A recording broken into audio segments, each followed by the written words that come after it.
नमो अर्यन्ताणं नमो सिद्धाणं नमो आयर्याणं नमो उवज्जायाणं नमो लोये सब साहू ऐसो पंच नमकारो सब पावपनासनो मंगलानं च सव्येसिं परमं हवै मंगलम् जय जगजीव जोनी बियाणो जगगुरु जगानंदो जगनाहो जगबंधु जय जगपियामहो वयवम् ओंकारं बिंदु संयुक्तं नित्यं ध्यायन्ति योगिनः कामदं मोक्षदं चैव ओंकाराय नमो नमः। अरहन्तो भगवन्त इन्द्रमयिता सिद्धाश्च सिद्धिस्थिता आचार्या जिनशासनोन्नतिकरा पूज्या उपाध्यायका श्री सिद्धांत सुपाठका मुनिवरा रत्नत्रयाराधका पंचैते परमेष्ठिनः प्रतिदिनं कुर्वन्तु वो मंगलं कुर्वन्तु नो मंगलम् अज्ञानतिमिरान्धानां ज्ञानाञ्जनशलाकया नेत्रमुन्मीलितं येन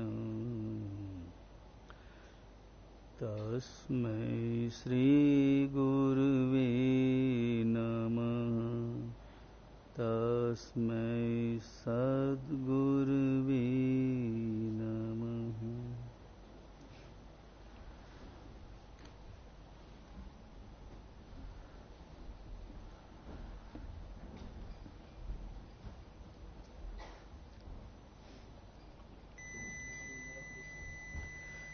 ऐसा विश्वास दिल में जमाते चलो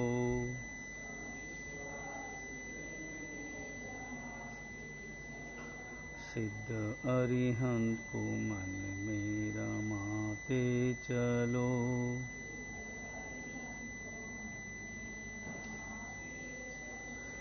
वक्त आवेगा ऐसा कभी न कभी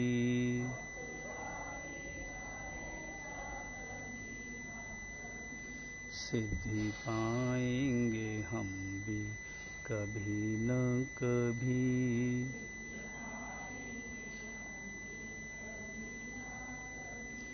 वक्त आवेगा ऐसा कभी न कभी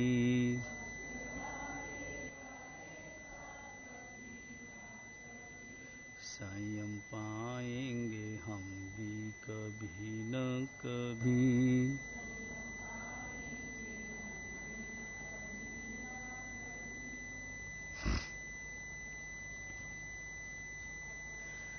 जिन्होंने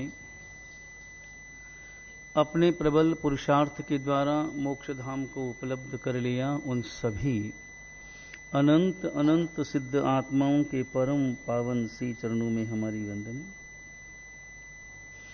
परम उपकारी लाखों परिवारों को वीतराग परमात्मा का मार्ग प्रदान करने वाले दादा गुरुदेव श्री जिनदत्त सूर्य आदि चारों ही दादा गुरुदेवों के श्री चरणों में हमारी वंदना। परम पूज्य गुरुदेव प्रज्ञा पुरुष आचार्य भगवंत श्रीमद जनकांति सागर सूरीश्वर जी महाराज साहब के श्री चरणों में हमारी वंदना।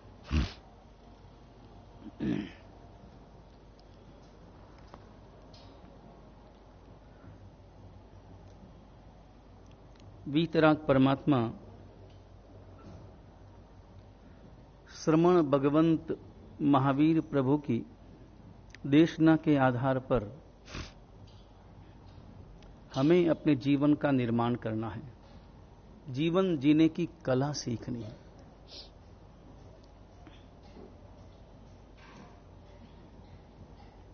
जीवन कैसे जिए कि हर समय हमारे चित्त में प्रसन्नता का वातावरण हो, तन की स्वस्थता जितनी जरूरी है उससे भी ज्यादा जरूरी है मन की प्रसन्नता।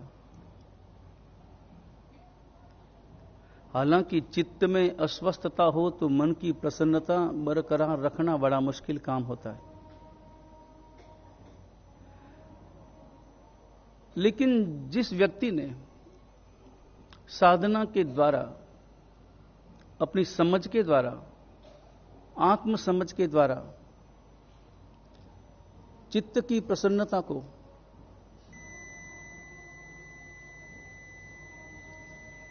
अपना अपरिहार्य अंग बना लेता है, वह व्यक्ति तन की अस्वस्थता में भी अपने चित्त में प्रसन्नता सदा सदा बनाए रख सकता है।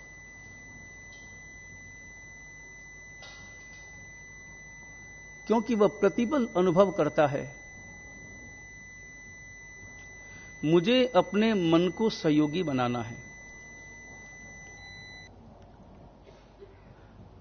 और मैं हूं कि वर्तमान में जो हम जीवन जी रहे हैं, जिन विचारों के आधार पर, जिन क्रियाओं के साथ, उसमें मैं हमेशा अपने मन को अपना ही दुश्मन बनाता हूं।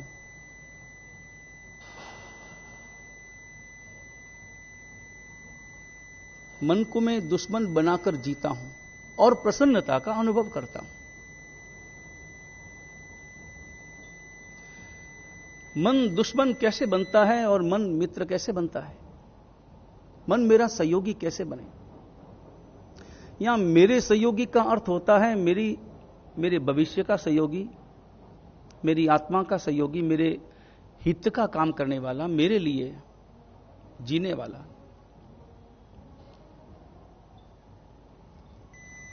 रास्ते में कितने कंकड़ पत्थर आते हैं वो महत्वपूर्ण नहीं है, रास्ता कहां जाता है वो महत्वपूर्ण है।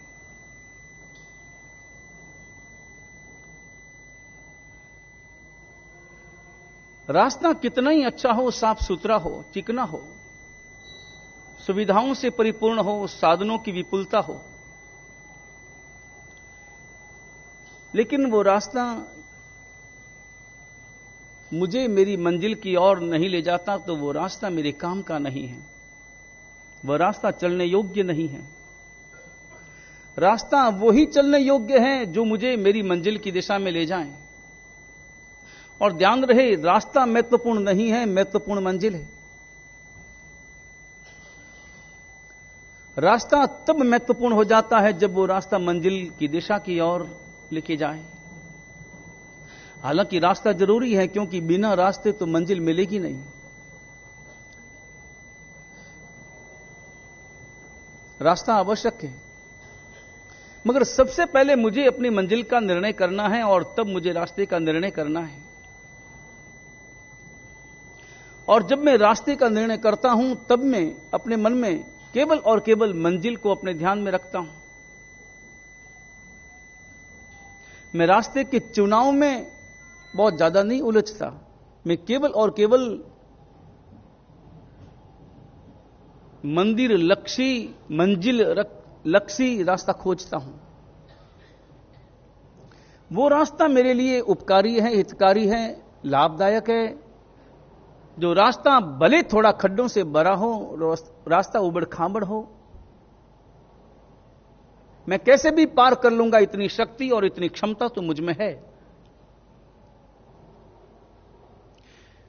लेकिन रास्ता मंजिल की ओर लेके जाने वाला हो, जो मुझे मेरी मंजिल दिला दे, दिखा दे, पहुंचा दे।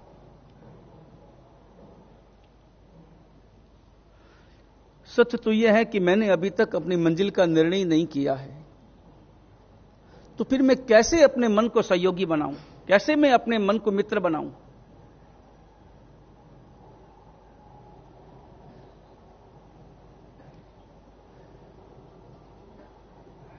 मन बहुआयामी है।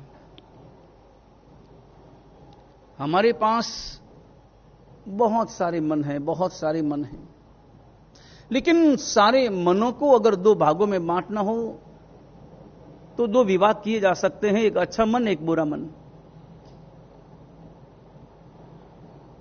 एक मन अच्छा है, एक मन बुरा है। बुरा मन कौन सा और अच्छा मन कौन सा? मन बीच में खड़ा है और हमारे पास में दो तत्व हैं, एक शरीर है, एक आत्मा है।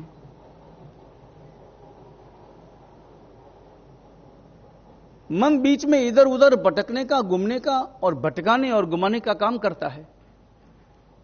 मन जब शरीर से जुड़ता है तो बुरा हो जाता है, मन जब आत्मा से जुड़ता है तो अच्छा हो जाता है, वह अच्छा मन है। जब मन शरीर से जुड़ता है तो संसार का निर्माण होता है, भव भ्रमणा का निर्माण होता है, कषायों का निर्माण होता है, विपदाओं का निर्माण होता है। और वही मन जब आत्मा में रस लेने लगता है, आत्मा से जुड़ता है, तो समाधि का निर्माण होता है, समता का निर्माण होता है। अच्छे मन और बुरे मन का अंतर हमें समझना होगा, और मन को थोड़ा नियंत्रित तो करना होगा। मन कभी भी अपने आप नहीं जाता, क्योंकि मन मेरा अपना है, किसी और का नहीं है।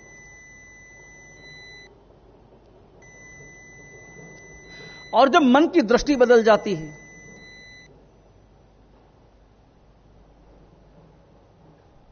तो दृष्टि बदलने के साथ परिभाषाएं परिवर्तित हो जाती है, परिभाषाएं बदल जाती है। दृष्टि बहुत महत्वपूर्ण है, दृश्य महत्वपूर्ण नहीं है। गुजराती की कहावत बड़ी प्रसिद्ध है, जैवी दृष्टि तैवी सृष्टि। जैसी हमारी दृष्टि होती है वैसी हमें सृष्टि नजर आती, वैसी सृष्टि होती नहीं है, नजर आती। इसका अर्थ हुआ कि दृष्टि के आधार पर सृष्टि का निर्माण होता है। संसार कैसा है वैसा, जैसा है वैसा हमें नजर आए ये जरूरी नहीं, क्योंकि जब हम देखते हैं, सृष्टि का अर्थ संबंध भी है, सृष्टि का अर्थ परिवार भी है, सृष्टि का अर्थ पदार्थ भी है। हमारी जैसी दृष्टि होगी वैसा ही उस पदार्थ के प्रति हमारा दृष्टिकोण होगा, व्यक्ति के प्रति हमारा दृष्टिकोण होगा। और हमारी दृष्टि में हमारा राग, हमारा द्वेष, हमारा पूर्वाग्रह सब शामिल है। इस आधार पर जो जैसा है वो वैसा हमें नजर नहीं आता, और जो जैसा है वो वैसा नजर आ जाए, वैसा समझ आ जाए, वो हमारा अनुभव बन जाए,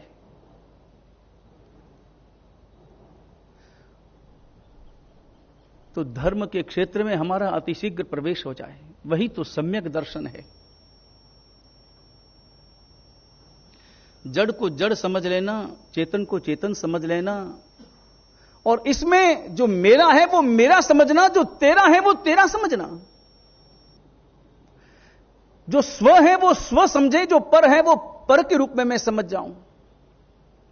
समस्या यही तो है, और यही तो मिथ्यात्व है कि पर में स्व का बोध लगातार मेरे अंतर में चलता है, और उसी आधार पर मैं क्रिया करता हूं, उसी आधार पर मैं विचार करता हूं, और वही मेरे जीवन का लक्ष्य भी बन जाता है।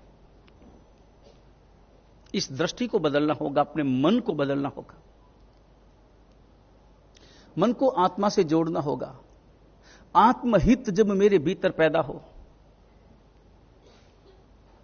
प्रारंभ यहीं से है। आत्महित जब पैदा होगा तब आत्मबोध होगा और तब आत्म अनुभव होगा। सबसे पहले आत्महित चाहिए। मेरा भला किसमें है? संसार के क्षेत्र में तो मैं इस वाक्य पर लगातार विचार करता हूं, मेरा हित किसमें है, मेरा भला किसमें है, और उसी आधार पर अपने कदम आगे बढ़ाता हूं। चाहे दुकान की ओर जाता हूं, चाहे मैं परिवार के क्षेत्र में प्रवेश करता हूं, मेरा भला किसमें है। लेकिन आत्मा के क्षेत्र में मैंने कभी विचार नहीं किया है कि मेरी आत्मा का हित किसमें है। और जो भी विचार थोड़ा घनीभूत होता है, तब उस क्षेत्र की रुचि पैदा होती है, रस जगता है, तब जिज्ञासा पैदा होती है। और जिज्ञासा का तो नियम है कि समाधान जब तक न मिले तब तक जिज्ञासा मानती नहीं, तब तक चैन मिलता नहीं। उस दिशा में व्यक्ति के कदम अपने आप बढ़ जाते हैं, फिर कोई स्पीड ब्रेकर उसे रोक नहीं पाता। आत्मा की जिज्ञासा जिसके अंतर में हो, संसार का कोई वातावरण उसे रोक नहीं पाता। वो स्वाभाविक रूप से उस दिशा में आगे बढ़ता जाता है और वही आत्मबोध का कारण बन जाता है। और आत्मबोध में जब गहराई से व्यक्ति उतरता है तो प्रतिपल वह आत्मा का अनुभव करने लगता है।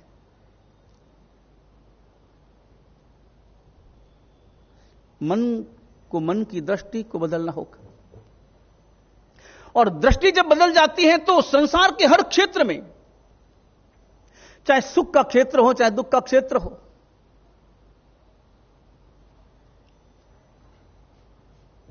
हर क्षेत्र का अपना अनुभव परिवर्तित हो जाता है।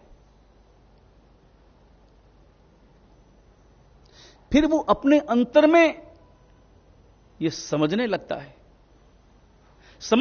है कि हर दिखाई देने वाला सुख सुख नहीं है और हर दिखाई देने वाला दुख दुख नहीं है।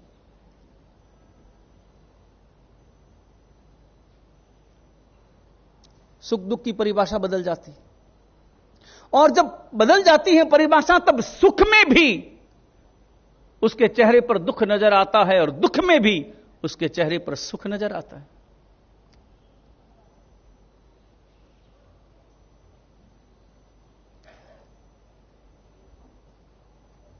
कभी यहां विचार करना, गाड़ी में चलना सुख का निमित्त है या पैदल घूमना सुख का निमित्त है? सुख किस में, गाड़ी में या पैदल में? ये आप किस में मानते हैं? गाड़ी में मानते हैं कि पैदल में मानते हैं? अच्छा, मानते हैं गाड़ी में, मगर है ये भी पता है, मतलब दोनों बातें पता है। मतलब पता है कि पैदल चलने में ही सुख है, मगर फिर भी बैठेंगे गाड़ी में। ये तो मामला समझ में आया नहीं, ये तो भ्रम वाला मामला है। क्योंकि व्यक्ति तो जो मानता है वही तो करता है, या फिर हमको कहने के लिए कह रहे हैं। हाँ, बहुत बार ऐसा ही होता है ना, सामने कौन है पूछने वाला, उस आधार पर हमें जवाब देना पड़ता है। एक आदमी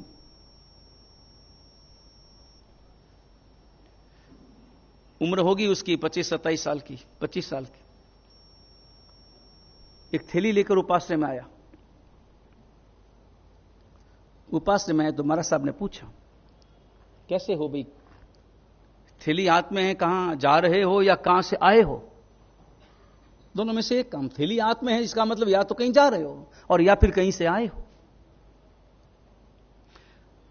उसने कहा महाराज साहब सही बात है, मैं गया था बीमा कराने के लिए, पॉलिसी ली है बड़ी, 50 लाख की पॉलिसी ली है। मैंने कहा अभी तुम्हारी क्या उम्र है जो पॉलिसी? मतलब महाराज साहब जिंदगी का क्या भरोसा, जिंदगी का कोई भरोसा नहीं। पॉलिसी लेना लाभकारी है, परिवार के लिए अच्छा रहेगा, इसलिए पॉलिसी ले ली, क्योंकि जिंदगी का कोई पता नहीं है कब क्या हो जाए। 5-7 दिन के बाद में उसी व्यक्ति से मुलाकात हुई। मैंने कहा भी तुम काफी दिनों से दिखाई नहीं दिए, न तो सामायिक में दिखे, न प्रतिक्रमण में दिखे, न प्रवचन में दिखे, न सत्संग में दिखे, न तपश्चर्या में कहीं तुम्हारा नाम पढ़ने में आया। उसने कहा अभी मेरी कोई उम्र है, ये सब धर्म करने की मेरी कोई उम्र है? धर्म तो कभी भी कर लूंगा, थोड़ा अभी कामकाज में कर लूं, अभी तो व्यापार का काम करना है, अभी तो बिजनेस का बड़ा विस्तार करना है, अभी फैक्ट्रियां लगानी है, अभी विदेश जाना है। मैंने कहा उस रोज तो तुम कह रहे थे कि जिंदगी का भरोसा नहीं, और आज तुम कह रहे हो कि जिंदगी बहुत लंबी।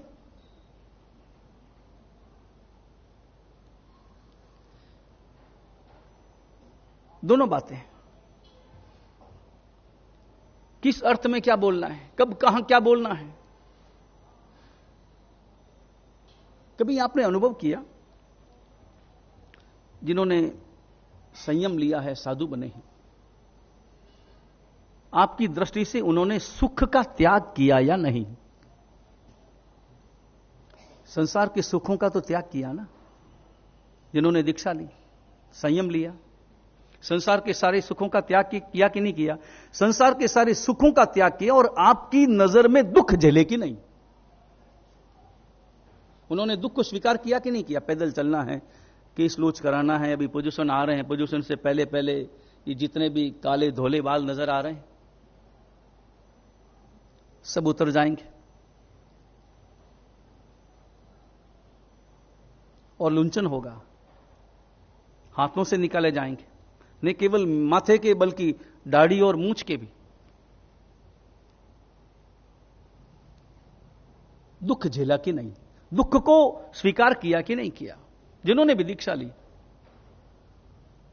संयम लिया, चरित्र के मार्ग पर सदा सदा पैदल चलना है, घर में रहते मनपसंद सामग्री मिलती,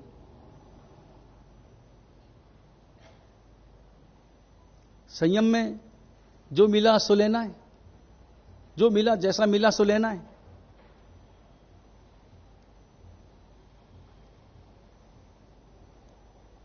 लेकिन हकीकत में यह दुख हमने दुख समझा है या सुख समझा है?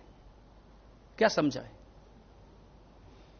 ये जो संसार त्याग कर संयम में जो दुख दिखाई दे रहा है, वह दुख हमें दुख रूप लग रहा है या सुख रूप लग रहा है? अगर हमें दुख रूप लग रहा है तो फिर संयम में रमणता नहीं हुई, संयम का अर्थ भी समझ में नहीं आया। अगर सुख रूप लग रहा है, सुख है, सुख का हेतु है ऐसा मत समझना,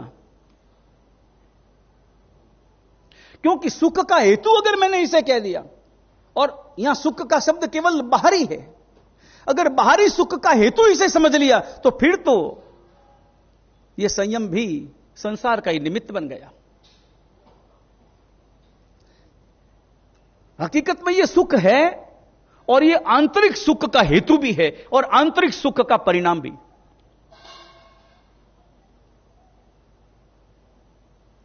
और सच यह है कि यही सुख का हेतु है, जो सच्चा सुख है। दिखाई भले देता हो दुख, मगर है नहीं।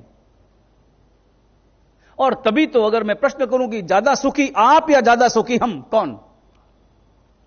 ज्यादा सुखी हम है पक्का, और आप सुखी हैं कि दुखी है? थोड़ा जोर से बोलो, मालूम पड़े।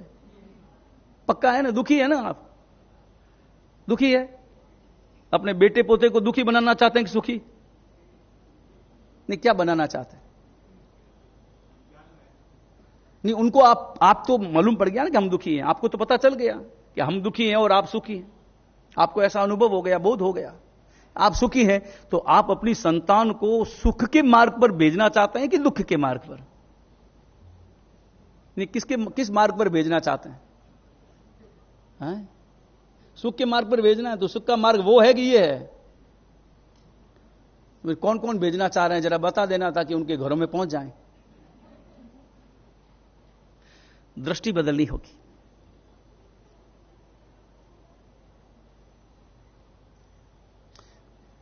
परमात्मा महावीर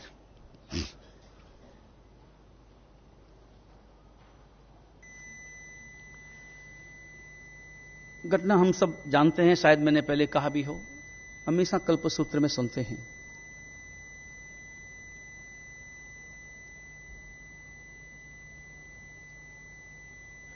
परमात्मा महावीर खड़े थे वृक्ष के नीचे कायोत्सर्ग मुद्रा में, साधना में लीन। और तभी उनकी आंखों ने देखा कि एक गवालिया चला आ रहा है, एक किसान चला आ रहा है। किसान की नजर पड़ी और किसान एकदम आग बबूला हुआ, क्रोध में आया, भयंकर क्रोध में आया। और भगवान महावीर की क्या मुद्रा थी! भगवान महावीर की जो मुद्रा जो देखे तो रोता मन भी मुस्कुराना प्रारंभ कर दे। परमात्मा महावीर की जो शांत मुद्रा थी, नजर आए तो हृदय प्रसन्न हो जाए। लेकिन वो किसान आया और उसका मन बदला। उसके मन में कहीं क्रोध नहीं था। पहले जब चला था घर से तब कोई क्रोध नहीं था, कोई द्वेष नहीं था, कोई उस प्रकार के भाव नहीं थे। लेकिन जो ही परमात्मा महावीर को देखा और देखते ही पता नहीं क्या उसके अंतर में उपस्थित हुआ भाव कि वो एकदम द्वेष से, आक्रोश से जलने लगा। उसके भाव बदल गए, परिणाम बदल गए, विचार बदल गए। और विचार बदले तो इतने क्रूरता के साथ बदले कि कानों में खिला ठोकने लगा। जिस वक्त में वो कानों में खिले ठोक रहा था, परमात्मा महावीर उन क्षणों में दुख का अनुभव कर रहे थे या सुख का अनुभव कर रहे थे? अनुभव क्या था? परमात्मा महावीर का अनुभव क्या था? घटना हम जानते हैं, खिले ठोके, बाद में खिले निकले, वो घटना हम जानते हैं। घटना का कारण भी हम जानते हैं। लेकिन उस समय में परमात्मा महावीर का अपना अनुभव क्या था? उस वक्त में सुख का अनुभव कर रहे थे या दुख का अनुभव कर रहे थे?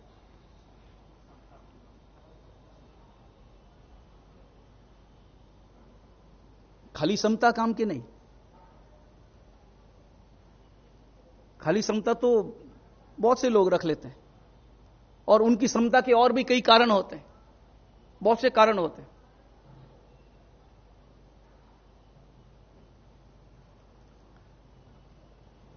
आपको कोई थप्पड़ मारे, समता रख सकते हैं?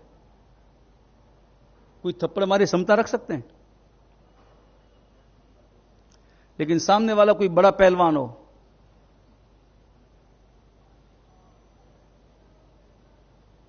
जाना माना गुंडा हो और वो थप्पड़ मार दे, उस वक्त में आपकी प्रतिक्रिया समता वाली होगी या क्रोध वाली होगी?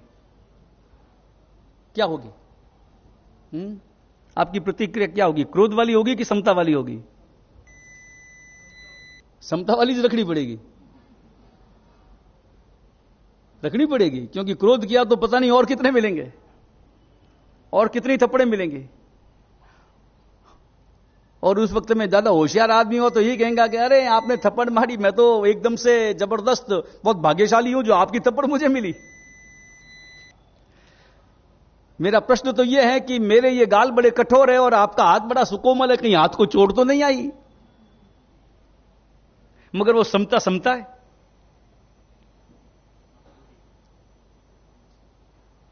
वो समता समता नहीं है।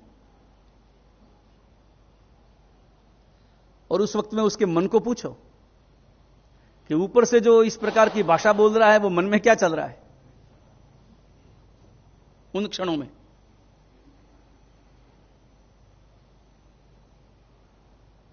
आदमी सामने देख करके व्यक्ति स्वाभाविक रूप से बहुत जल्दी अपनी भाषा और अपने विचार और अपनी दृष्टि बदल देता है।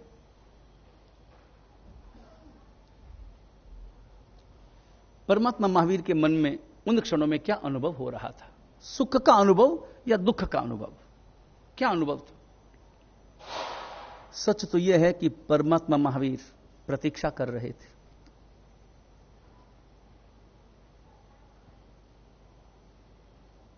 प्रतीक्षा कर रहे थे, क्योंकि वे जानते थे और जो भी आपको दुख मिल रहा है, जो भी, वो हकीकत में आपका कर्जा है।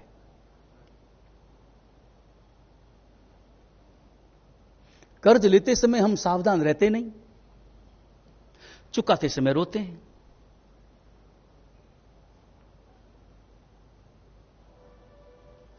कर्जा लेते समय हम बहुत प्रसन्न होते हैं, मुझे मिला, लेकिन संसार में नहीं। संसार में आप अनुभव करना, कर्जा कौन लेता है? मजबूर आदमी या मजबूत आदमी? कौन लेता है कर्जा? कौन लेता है? मजबूर आदमी पैसों से या मजबूत आदमी पैसों से? जो पैसों से मजबूत आदमी है वो कर्जा लेता है, या जो पैसों से मजबूर आदमी है वो कर्जा लेता है? कर्जा कौन लेता है? कौन लेता है? जो मजबूर है। स्वाभाविक रूप से जो मजबूर होगा वही तो लेगा। मजबूर आदमी कर्जा लेता है। लेकिन कर्जा लेते समय हकीकत में जो खानदानी व्यक्ति है, जो वो व्यक्ति कर्जा लेते समय अपने अंतर में आनंद का अनुभव करता है या दर्द का अनुभव करता है? दर्द का ही अनुभव करता है कि लेना पड़ रहा है, मुझे क्या करूं, मेरी स्थिति ऐसी। अन्यथा मैं कर्जा लेना नहीं चाहता। कर्जा एक भार है और भार के साथ में मैं सोना नहीं चाहता। मैं सोना चाहता हूं निर्भर होकर, निद्वंद होकर के मैं सोना चाहता हूं, चैन की नींद लेना चाहता हूं। और जो व्यक्ति भार लेकर के सोता है वो व्यक्ति चैन से थोड़ी सो पाता है।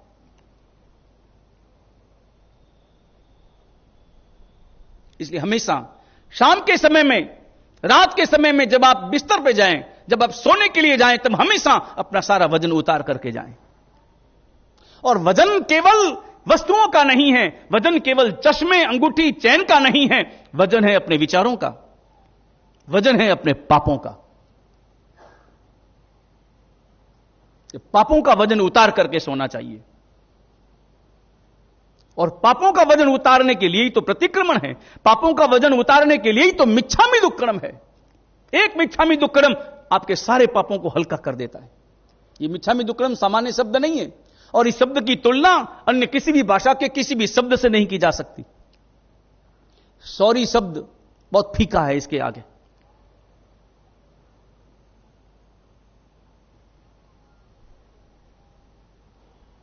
और आदमी सॉरी भी तब बोलता है गलती हो, और इसके साथ साथ सॉरी तब बोलता है कि अगर उसने सॉरी नहीं बोला तो उसका परिणाम मुझे नुकसानकारक हो सकता है, इसलिए सॉरी बोलता है। सॉरी तब बोलता है जब सामने वाले को उसकी गलती का पता हो। अगर पता ना हो तो आपने गलती की, जिसके साथ आपने गलती की उसे पता ही नहीं है, तो वहां कौन सॉरी बोलेगा?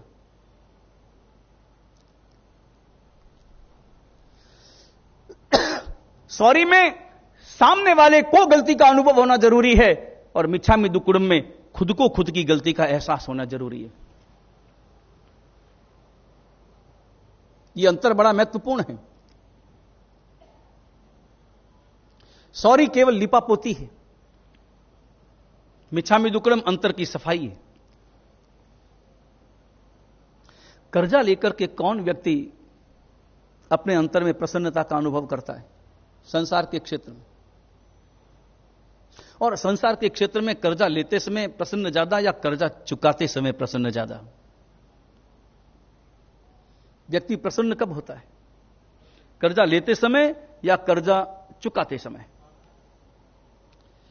कोई व्यक्ति लेना पड़ा 10 लाख का कर्जा, वो रात दिन यही विचार करता है, अगर वो खानदानी है वो यही विचार करता है कि कब मेरा कर्जा उतरेगा, कब मेरा कर्जा उतरेगा। और जो ही उसके पास में उस प्रकार की स्थिति बनती है, वो सबसे पहला काम, अगर 10 लाख का कर्जा लिया है और 12 लाख रुपए उसने कमाए हैं, तो क्या पहले वो गाड़ी खरीदेगा? क्या पहले वो फ्लैट खरीदेगा? नहीं, वो सबसे पहले कर्जा उतारेगा। न तो अपने लिए सोना चांदी खरीदेगा, न कोई अन्य कार्यों में इन्वेस्टमेंट करेगा, वो सबसे पहले कर्जा उतारेगा।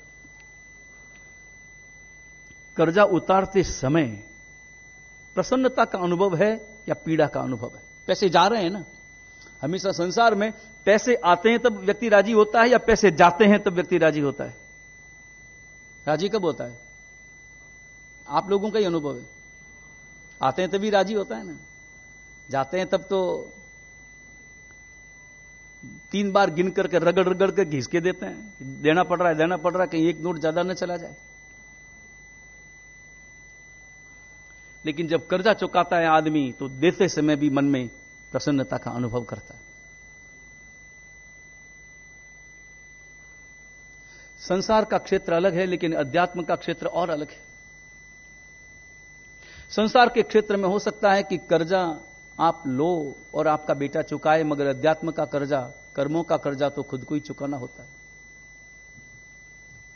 ब्याज पर ब्याज के साथ में चुकाना होता है। और हम प्रतिपल कर्जा ले रहे हैं, प्रतिपल प्रतिक्षण कर्जा, यानी कर्म बंधन, वो कर्ज वो चढ़ रहा है।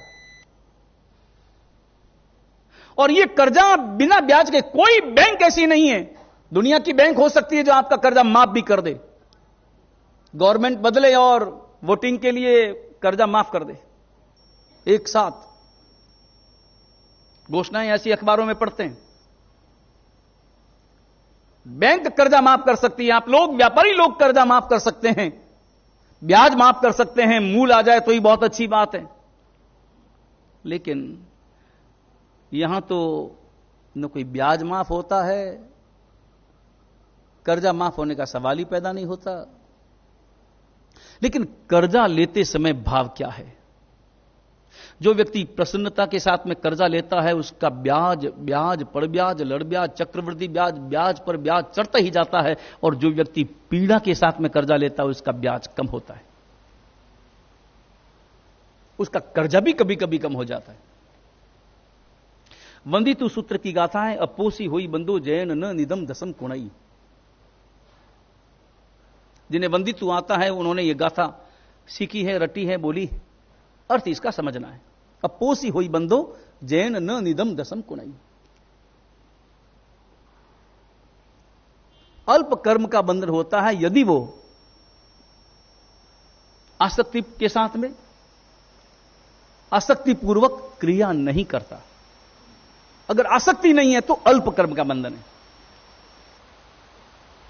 आसक्ति यानी मूर्छा, और इस संसार में तो हमेशा आसक्ति में ही प्रसन्नता का अनुभव, आसक्ति में ही तो प्रसन्नता है, और आसक्ति ही प्रसन्नता है। क्यों? जिस पदार्थ को देखा और जिस पदार्थ के प्रति आपका रस है, आपकी रुचि है, उसे देखते ही आपके भीतर में जो आसक्ति है, बस वही प्रसन्नता में परिवर्तित हो जाती। किसी पदार्थ को, किसी भी व्यक्ति को भी।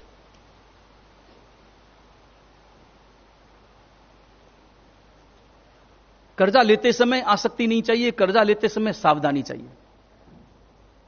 हम कर्जा ले रहे हैं, प्रतिक्षण प्रतिक्षण कर्जा ले रहे हैं।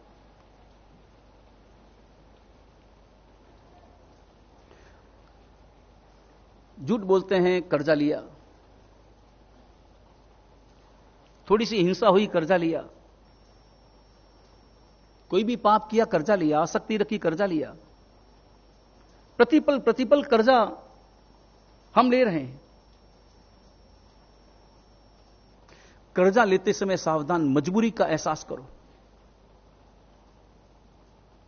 इसलिए संसार में सदा सदा कभी भी संसार में प्रसन्नता के साथ में मत जियो, उदासीनता के साथ में जियो। सामयिक प्रसन्नता के साथ में करो। सामयिक करते समय अपने अंतर में उल्लास लाओ। क्योंकि आप सामयिक जब ले रहे हैं तो एक तरह से कर्जा चुकाने की तैयारी कर रहे हैं। कर्जा चुकाने के लिए आप माल इकट्ठा कर रहे हैं। लेकिन जब दुकान पर बैठो तो वहां मजबूरी में बैठो। दुकान पर प्रसन्नता से मत बैठो। यहां प्रसन्नता का मतलब आप ऊपरी मुंह लटका के मत बैठ जाना दुकान। मेरी बात सुन करके मुंह लटका के बैठ, कोई ग्राहक ही नहीं आएगा, देख करके रवाना हो जाएगा। लेकिन आंतरिक मजबूरी का अनुभव करो। अपने अंतर में प्रसन्नता का अनुभव मत करो, क्योंकि वो कर्जा है। संसार के क्षेत्र में जीना ही प्रतिपल कर्जा लेना है। कर्जा चुकाते समय प्रसन्नता का अनुभव करो। अभी जैसे अट्ठाइयां चल रही है, काफी भाई बहनों की अट्ठाइयां हैं, और उन अट्ठाइयों का प्रभाव देखो, परसों धूप आई, कल से फिर वापस वातावरण परिवर्तित हो गया। ये तपश्चर्या का प्रभाव है, मगर जो तपश्चर्या कर रहे हैं वो कर्जा चुका रहे हैं, कर्जा चुकाने की तैयारी कर रहे हैं। और कर्जा चुकाते समय थोड़ी पीड़ा भी हो तो कोई चिंता की बात नहीं। कर्जा चुकाते समय होने वाली पीड़ा बहुत क्षणिक है, मूल्यहीन है, लेकिन जो कर्जा चुक रहा है वो बहुत मूल्यवान है, वो बहुत महत्वपूर्ण है। यह तपश्चर्या कोई सामान्य बात नहीं, यह कर्जा चुकाने की प्रक्रिया है, बहुत बड़ा पुरुषार्थ है। और अभी सक्षमता है तो कर्जा चुका दो, अभी क्षमता है तो कर्जा चुका दो, फिर बाद में कौन से भव में हमें ऐसी शक्ति मिलेगी और ऐसी क्षमता मिलेगी, ऐसी योग्यता मिलेगी। अन्य भवों में तो केवल और केवल कर्जा लेना ही लेना है, कर्म बंधन करना ही करना है, चुकाने का अवसर तो यही है।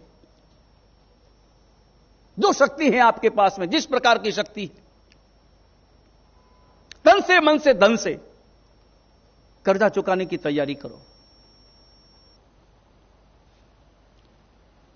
और निमित्त उपलब्ध है, और ध्यान रहे निमित्त कर्जा चुकाने के भी हमारे पास में बहुत हैं और कर्जा लेने के भी बहुत।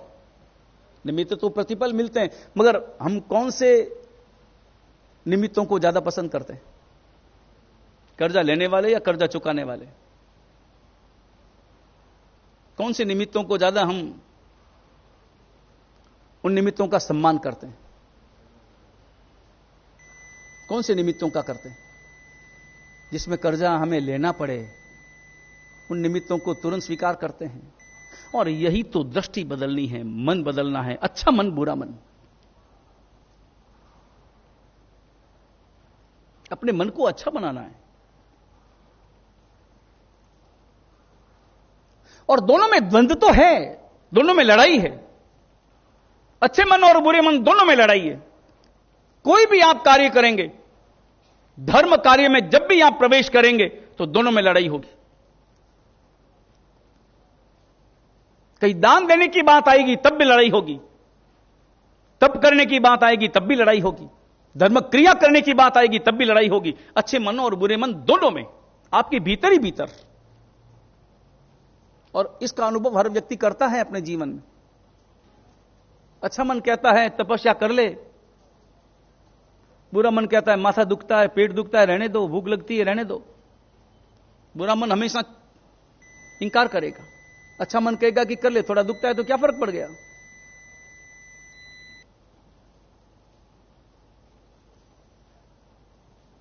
अच्छे मन को इतना मजबूत करो अपने विचारों से, अपने स्वाध्याय से, आत्महित के विचारों से। अपने अच्छे मन को इतना मजबूत करो, संकल्प करो कि जब दोनों में लड़ाई होगी जीतेगा अच्छा मन। मगर बुरा मन जीतने के लिए उतावला है।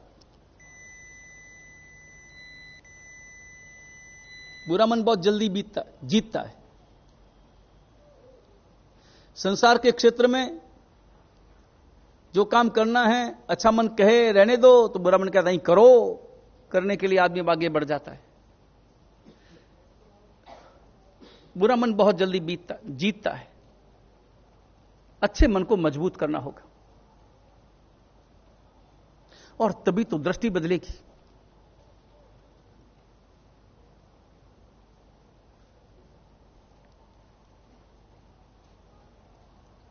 कर्जा चुकाते समय अपने अंतर में परम प्रसन्नता का अनुभव करो।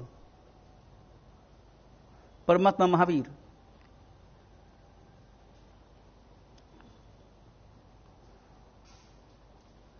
परमात्मा महावीर ने उस किसान को शत्रु माना या मित्र माना?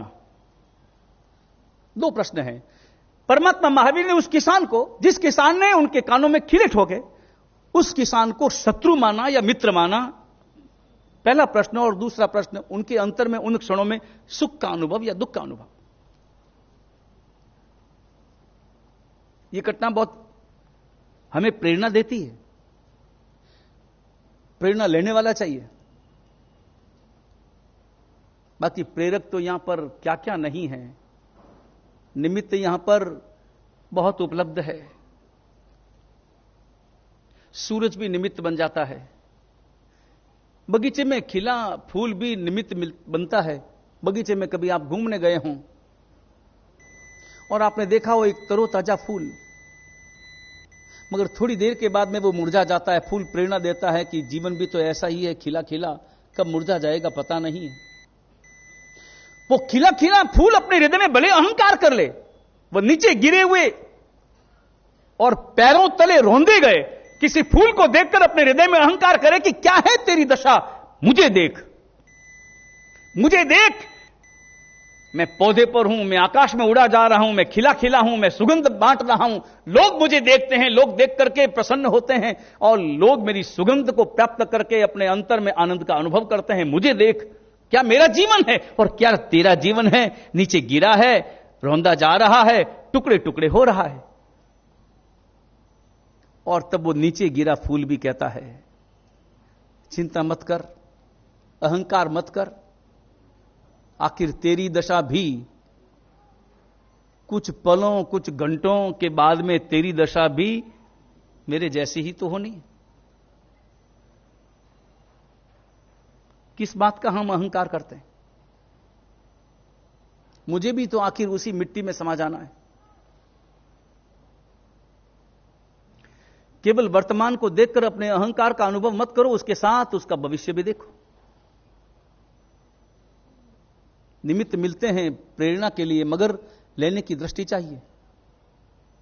परमात्मा महावीर ने उस किसान को मित्र माना या शत्रु माना? क्या माना? जिसने खीले ठोके, शत्रु था? नहीं, हमें कोई थप्पड़ मारे तो वो शत्रु है कि मित्र है? हमारा कोई अपमान करे वो शत्रु है कि मित्र है? नहीं, आप क्या समझते हैं? चलो परमात्मा महावीर की घटना छोड़ो, आपकी व्यक्तिगत घटना लो। आपके व्यक्तिगत जीवन में कोई आपका अपमान करे, आपको गालियां दे, वह मित्र है या शत्रु है? क्या है? कुछ नहीं है, न मित्र है न शत्रु। क्या है? क्या मानते हैं आप? शत्रु मानेंगे कि मित्र मानेंगे?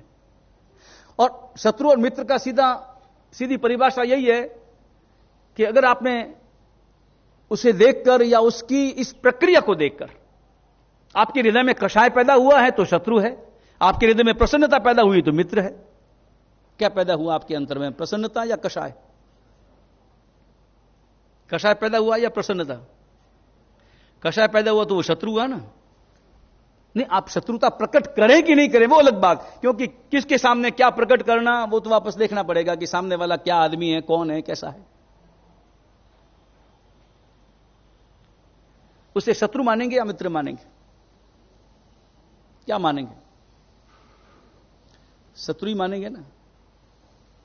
परमात्मा महावीर ने क्या माना? उस किसान को मित्र माना या शत्रु माना? मित्र माना। मित्र ही नहीं, उपकारी माना। यह मेरा उपकारी है, मेरी मंजिल की प्राप्ति में यह सहायक है। ये नहीं आता और ये खिले नहीं ठोकता तो मुझे केवल ज्ञान कब मिलेगा? उतनी ही देरी होती जाती, उतनी ही देरी होती जाती।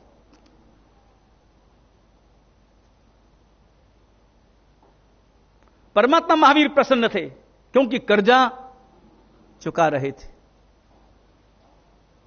उस वक्त में कर्जा जब लेता है ना आदमी, उस वक्त में भान नहीं रहता, ध्यान नहीं रहता, और उस वक्त में यह ध्यान नहीं रहता कि मुझे चुकाना भी पड़ेगा। संसार के कर्जे में ध्यान है, मगर अध्यात्म के कर्मों के कर्जे में हमें यह भान नहीं रहता कि चुकाना भी मुझे ही पड़ेगा। मैं क्रोध करता हूं, मैं मान करता हूं, मैं माया करता हूं, मैं लोभ करता हूं, मैं राग करता हूं, मैं द्वेष करता हूं, मैं कर्जा लेता हूं। क्रोध करके राजी मत बनो, क्रोध करके अपने अंतर में अहंकार का अनुभव न करो। और व्यक्ति अहंकार का अनुभव करता है, अहंकार के कारण क्रोध करता है और क्रोध के कारण अहंकार का अनुभव करता है। दोनों ही बातें। अहंकार के कारण ही तो क्रोध करता है, और जब क्रोध करता है तो अपने हृदय में अहंकार का अनुभव करता है। क्रोध करने के बाद देखो कैसा मैंने उसको मजा चखाया, कैसा मैंने उसे सोना दिया, अपने हृदय में अहंकार का अनुभव करता है। लेकिन हम कर्जा ले रहे हैं। उस वक्त में भान नहीं है कि कर्जा मुझे ही चुकाना पड़ेगा। बहुत सावधानी के साथ में अपना जीवन जियो। और जब कर्जा लेना पड़े तो मजबूरी में लो। जैसे आपको रसोई बनानी है, महिलाओं को रसोई बनानी है, तो अग्नि जलानी पड़ेगी, ये काम करना पड़ेगा, तो मजबूरी में करना पड़ेगा। क्या करें, इसके सिवाय कोई उपाय नहीं है। संसार के हर कार्य मजबूरी में करो और धर्म का हर कार्य, छोटे से छोटा कार्य भी प्रसन्नता के साथ में करो।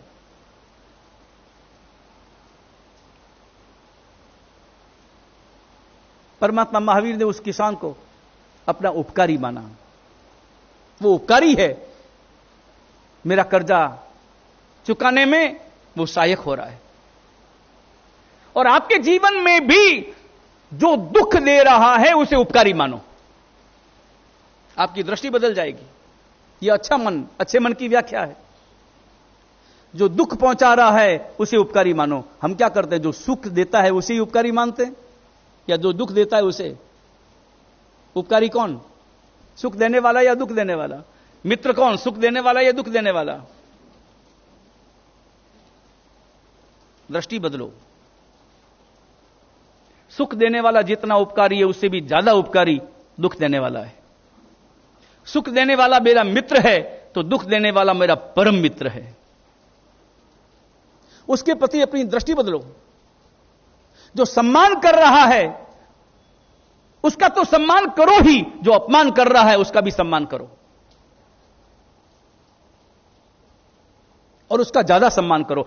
सम्मान करने वाला का सम्मान न कर पाओ चिंता नहीं है, मगर अपमान करने वाले का तो सम्मान अवश्य करो। वो मेरा उपकारी है, जो मेरे कर्म निर्जरा में निमित्त बनता है। अपने अंतर के अच्छे मन को जागृत करना है। यह जीवन जीने की कला है। और अगर संसार में भी इस प्रकार का जीवन का दृष्टिकोण बन जाए, आपके अंतर से सारा कषाय भाव समाप्त हो जाएगा। कषाय रहेगा ही नहीं, क्योंकि जो कषाय के निमित्त हैं उन निमित्तों को ही आपने उपकारी मान लिया है। और जिसे उपकारी मानते हैं उसके प्रति कषाय नहीं होता।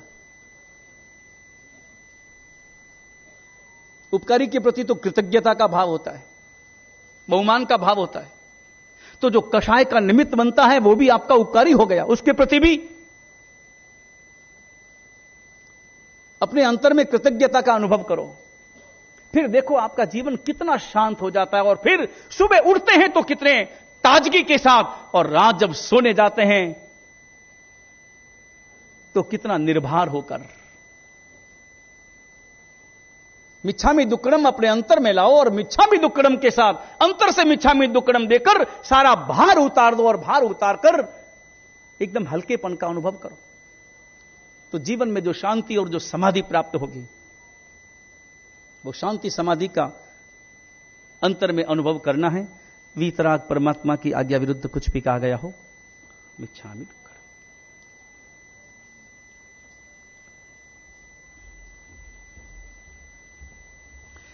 अपने यहां पर सामूहिक अठाइयों का क्रम प्रारंभ है, और आज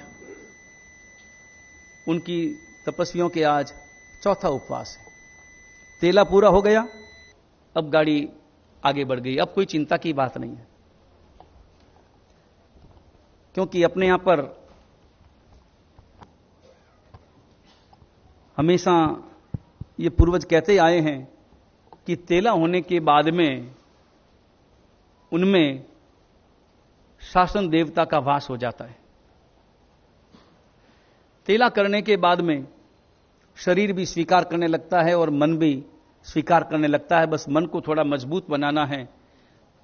उन सब तपस्वियों की हम बहुत बहुत सुखसाता पूछते हैं जिनके आज चौथा उपवास है। बस अब मजबूती के साथ में आगे बढ़ना है, और देखते देखते आज चौथा हो गया, कल पांचवां, फिर छठा, सातवां और आठवां, अष्टमी को आठवां परमात्मा पार्श्वनाथ के निर्वाण कल्याण के दिन आठवां उपवास और दमी को पारना होगा। कल नेमिनाथ परमात्मा का कल श्रावण शुक्ल पंचमी, नेमिनाथ परमात्मा का जन्म कल्याणक, कल उसी के संदर्भ में प्रवचन होगा। महाराज सबसे बोला है।